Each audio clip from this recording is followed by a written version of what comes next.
आपल्या देशामध्ये आपण मोटारीमध्ये, मोटरसायकलीमध्ये, ट्रॅक्टरमध्ये तेल, डिझेल घालतो, केरोसिन वापरतो, स्वयंपाकाचा गॅस वापरतो.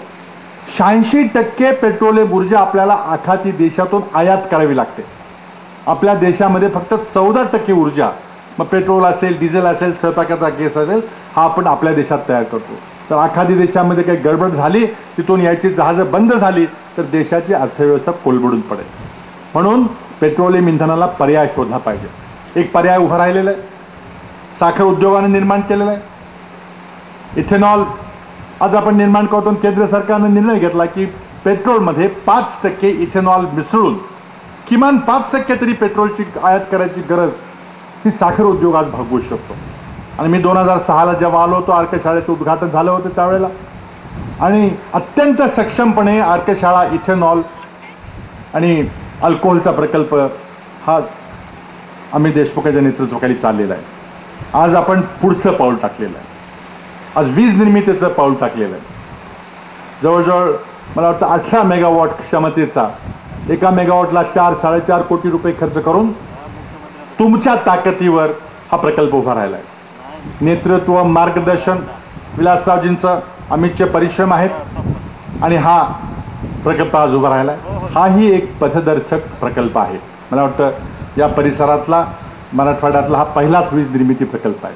आज विजेला कोळशापासून वीज निर्माण करणं, पेट्रोलपासून वीज निर्मिती करणं, गॅसपासून वीज निर्माण करणं आणि त्यातून मग होणारं पर्यावरणाचं नुकसान, त्याला एक छोटासा पर्याय आज इथेनॉलच्या रूपानं आपल्या समोर आलेला आहे. ब्राझीलमध्ये 50% इथेनॉल आणि 50% पेट्रोल असं गाड्या चालवतो. आपण आता 5% हळूहळू पहिलं छोटंसं लहानसं पाऊल टाकलेलं आहे. 10% काही अडचण नाही.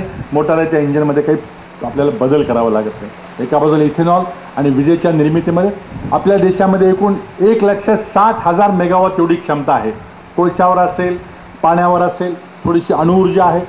त्यामध्ये फुल ना फुलाची पाकळी. आज 18 मेगावॉट तुम्ही ऊस उत्पादक शेतकऱ्यांच्या क्षमतेमध्ये वाढ केलेली आहे. आपल्या देशामध्ये सरासरी विजेचा वापर दरडोई दरवर्षी 750 युनिट एवढा आहे.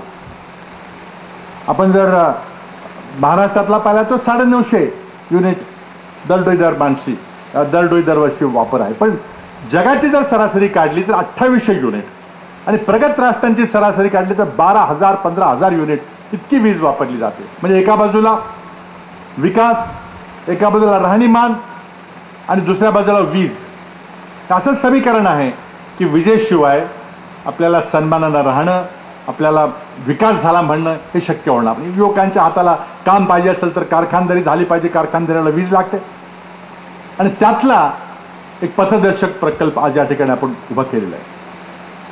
चिपाडाला वाया न घालवता त्यापासून वीज निर्माण करणं आणि पेट्रोलची बचत करणं हे एक उद्दिष्ट या उपक्रमातून साध्य झालेलं आहे. मला एक दुसरा प्रकल्प सुचवायचा अमितना. एक अपारंपरिक ऊर्जामध्ये देशानं फार मोठी एक पाऊल टाकलेलं आहे. जवळजवळ 1,00,000 कोटी रुपये खर्च करून आपण अपारंपरिक आणि विशेषतः सौर ऊर्जापासून वीज निर्मिती करायचे प्रकल्प घातलेले. सौर ऊर्जा फार महाग आहे. अजूनपर्यंत आपल्या कोळशाप्रमाणे कोळशावर किंवा तेलावर होणारी वीज ही फार स्वस्त असते. डिझेलवरची वीज, सौर ऊर्जेची वीज ही फार महाग आहे.